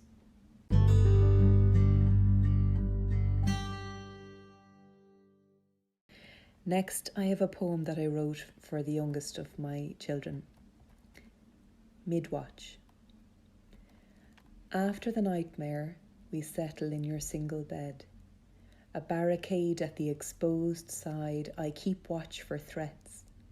Feel your breath deepen as better dreams ripple in the eddies of your brow. A seamount heap of sheets grown smaller in the dark. Bogeymen and demons don't stand a chance. I can quiet any storm, defeat all enemies, right all wrongs. The power takes me off guard. I never trained to be a fortress.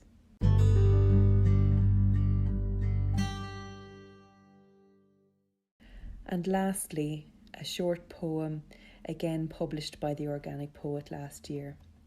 Thank you, Damien. Thank you, everyone. Somehow, clouds shred thin enough to reveal the sun, hanging where it always hung, baking firm the soil beneath our feet. The cracks before just stretch marks now, wrinkles on a well-worn sheet, crazing on an ice-skimmed lake. Fingers find the new-grown skin, rising proud above the flesh, gnarled, sated, cardinal.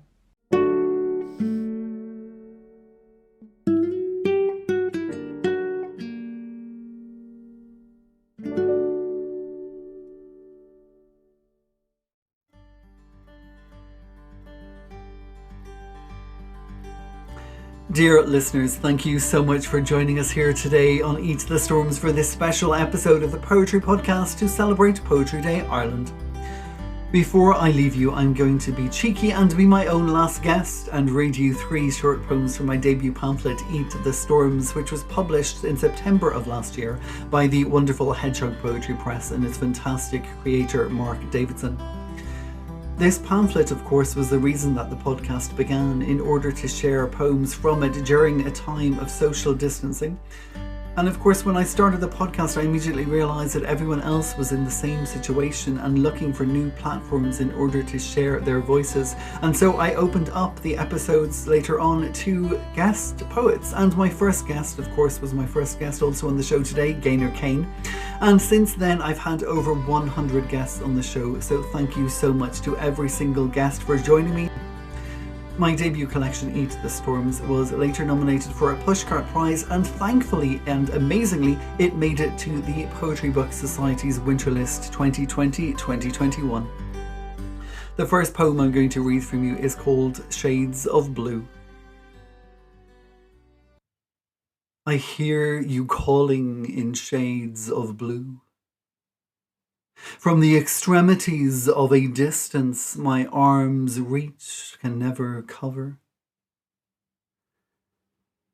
I hear you calling in shades of blue. Your concern comes in currents across the continents. In those cold corners when I question creation and my position within it. I hear you calling in shades of blue. Only one born to know no origins can truly discern. In these days that demand ties that have not been well feathered.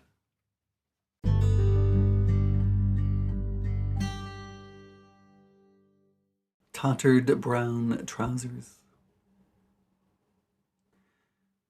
Father ate all the flowers in the back garden because he couldn't swallow the promise of happiness blooming within the house he couldn't find his root within. Father left all the flowers in the front garden, too proud for others to see him pulling from the soil everything he needed help with, but had never been thought the words for. Father liked to laugh first when others lost, so that no one could hear his own loss tearing at him like weeds, twisting behind the restraints he wore like those inside-out jumpers and tattered brown trousers he thought no one could see through. Father ate all the flowers in the shadows of the back garden and choked on a laugh that no one understood.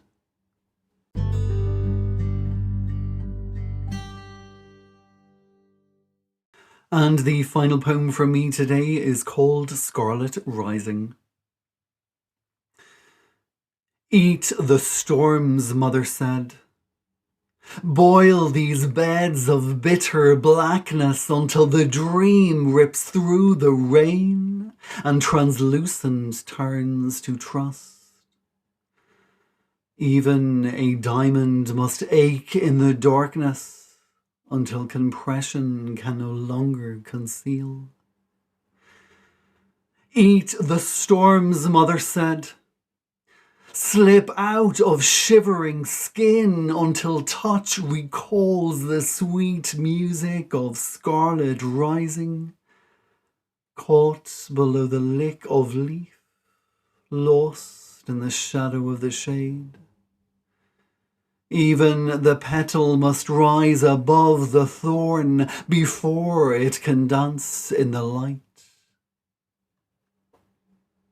Eat the storms, Mother said, but I didn't hear it at first. It takes time to swallow the truth and teach the tongue to taste the rain.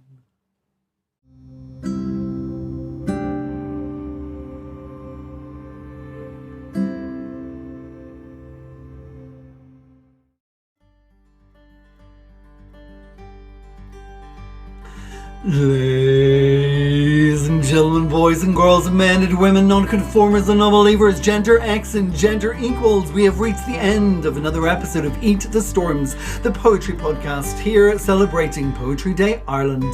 A huge thank you to all of my listeners today, but especially a huge thank you to all of my guests on today's show. For details of all of these stories, please head on over to www.eatthestorms.com, click on the podcast section, and there you will find a listing of every episode. This was Season 2, Episode 14. I will be back with you again next week on the usual day of Saturday at 5 p.m. for the last and final episode of Eat the Storms Season 2. But fear not, I will be back with you again at the end of May for the beginning of Season 3. So until then, take care, stay safe, be well, slán Awalia, and stay bloody poetic!